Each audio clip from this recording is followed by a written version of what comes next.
मकर संक्रांति पर किन चीज़ों का दान करना चाहिए?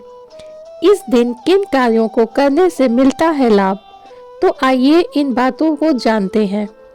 मकर संक्रांति का पर्व उस दिन मनाया जाता है जब ग्रहों के राजा धनु राशि से मिलकर मकर राशि में प्रवेश करते हैं। यह त्योहार हर साल 14 या 15 जनवरी को मनाया जाता है।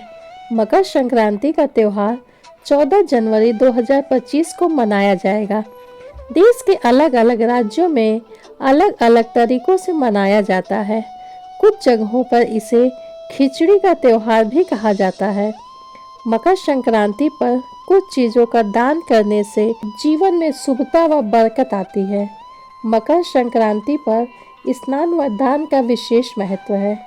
आइए जानते हैं मकर संक्रांति पर किन चीज़ों का दान करना चाहिए। पहला, खिचड़ी का दान।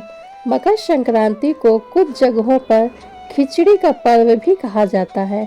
मान्यता है कि इस दिन काली उड़द का दान करने से सुख और समृद्धि की प्राप्ति होती है, धन धान्य बढ़ता है। दूसरा, गुड़ का दान। ज्योतिष शास्त्र के अनुसार खिचड़ी पर्व पर गुड़ का दान अत्यंत शुभ माना गया है। मान्यता है कि मकर संक्रांति पर गुड़ का दान करने से जन्म कुंडली से सूर्य ग्रह की स्थिति मजबूत होती है। आत्मविश्वास के साथ भाग्य में वृद्धि होती है। तीसरा, काले तिल का दान। मकर संक्रांति पर काले तिल का दान अत्यंत शुभ माना गया है। मान्यता है कि इस दिन जल में काले तिल डालकर सूर्य देव को अर्घ्य देने से उनका आशीर्वाद प्राप्त होता है।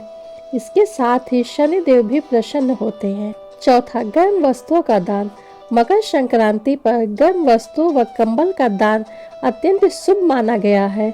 मान्यता है कि इस दिन गरीब या जरूरतमंद को वस्त्र दान करने से मां लक्ष्मी प्रसन्न होती हैं।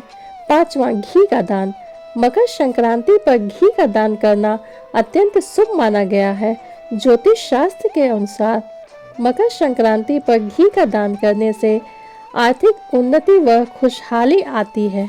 मकर संक्रांति पर जरूर करें यह कार्य। पहला, नदी स्नान। शास्त्रों में कहा गया है कि मकर संक्रांति पर गंगा जी धरती पर अवतरित हुई थी।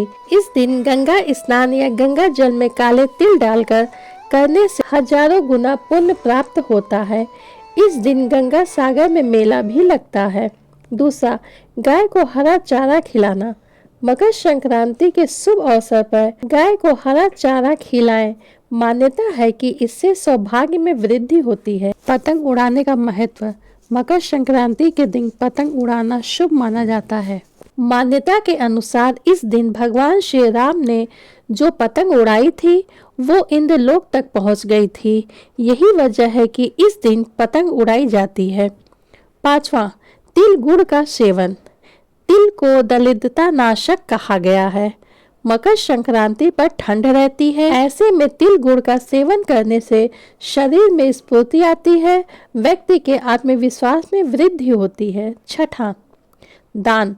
मकर संक्रांति पर काले तिल, सफेद तिल, गुड़ आदि का दान करने से दुर्भाग्य मिट जाता है, गरीबी दूर होती है। सातवां, खिचड़ी का भोग। मकर संक्रांति पर विशेषकर चावल, दाल, सब्जियों, गुड़, घी से बनी खिचड़ी का भोग लगाया जाता है। मान्यता है कि इसके सेवन और दान से नवग्रह प्रसन्न रहते हैं। आठवां, पितर तर्पण। पितरों को प्रसन्न करने के लिए मकर संक्रांति पर तर्पण करने का विधान है। इससे घर में खुशहाली आती है, वंश बढ़ता है। नौवां, नया कार्य। मकर संक्रांति से नए कार्य की शुरुआत करना शुभ फलदायी होता है। मान्यता है कि इससे भाग्य सूर्य की तरह चमकता है। 10वां, शनि देव सूर्य देव की पूजा। मकर संक्रांति सूर्य शनि के मिलन का दिन है। ये दोनों ग्रह कुंडली में खास माने जाते हैं। इस दिन सूर्य की पूजा से कैरियर में लाभ मिलता है, वहीं शनि उपासना से कष्टों का नाश होता है।